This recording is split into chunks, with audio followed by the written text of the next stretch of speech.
Seja bem-vinda ao canal Mensagem das Estrelas. Eu sou Cíntia Rosa e hoje vamos falar mais um pouco sobre a história do Espiritismo.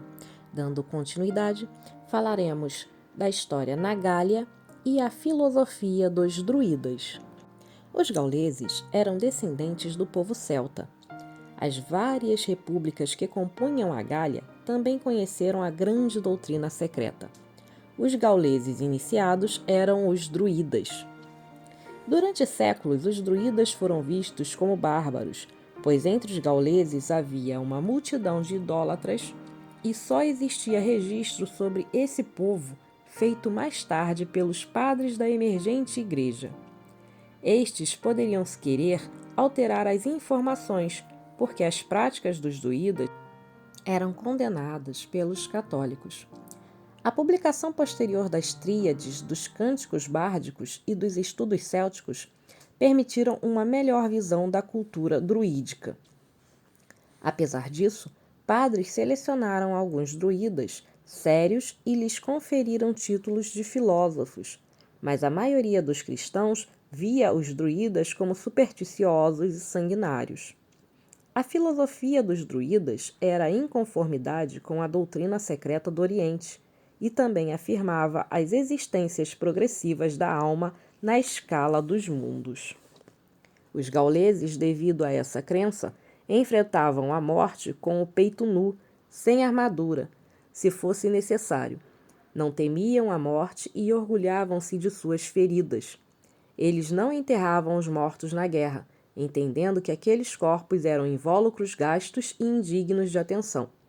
Sua certeza das vidas futuras era tal que os druidas emprestavam dinheiro para ser reembolsado em outros mundos. Eles diziam que a morte era apenas o fim de uma das vidas. Os druidas não criaram um grupo específico como um corpo sacerdotal, porque seus títulos eram apenas conforme a sabedoria, mas eles possuíam culto, estudo das ciências e de poesia, e educavam os jovens. Aqueles gauleses de várias repúblicas como pequenos países, que eram eleitos para que se tornar druidas, precisavam de um preparo, de iniciação, que exigia 20 anos de estudo. Os druidas possuíam símbolos religiosos retirados de figuras da natureza e tinham o carvalho como árvore sagrada.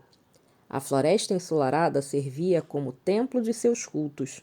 Eles proibiam as artes plásticas e o ensino escrito.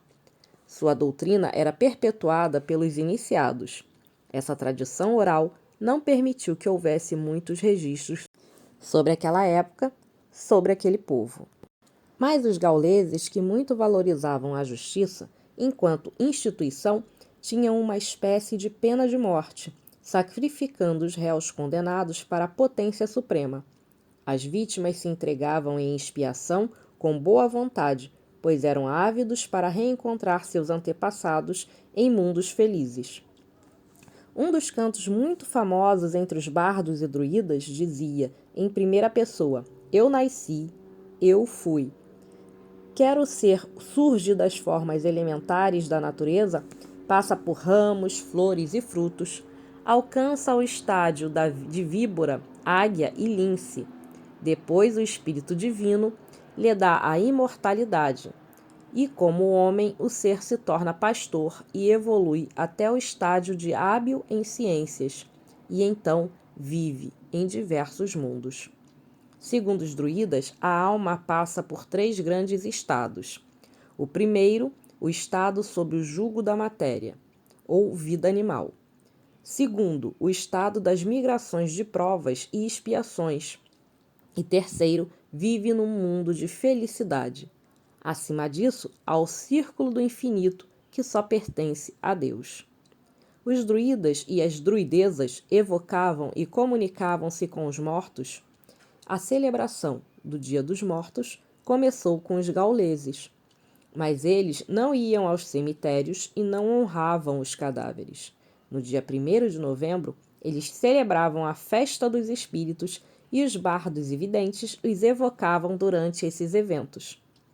Os druidas, em sua ciência secreta, tinham altos conhecimentos de astronomia e já sabiam que o planeta voa no espaço e tem órbita em torno do Sol. Séculos antes disso, ser considerado pela ciência. Eles tinham uma estrutura política bem desenvolvida, que descendia dos celtas. Puniam com o suplício do fogo os que cobiçavam a coroa. Mas tudo na política era resolvido por eleições democráticas e as mulheres participavam dos conselhos políticos, assim como do sacerdócio, e podiam escolher com quem se casar.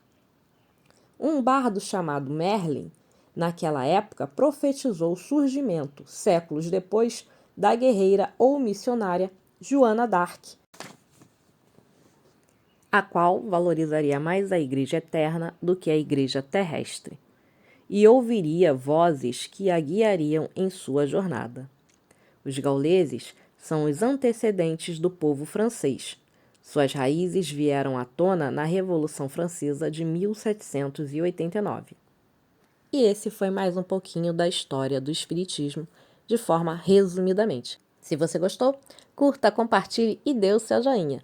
Eu sou Cíntia Rosa, esse é o Mensagens das Estrelas. Fiquem com Deus, beijo grande, gratidão e namastê!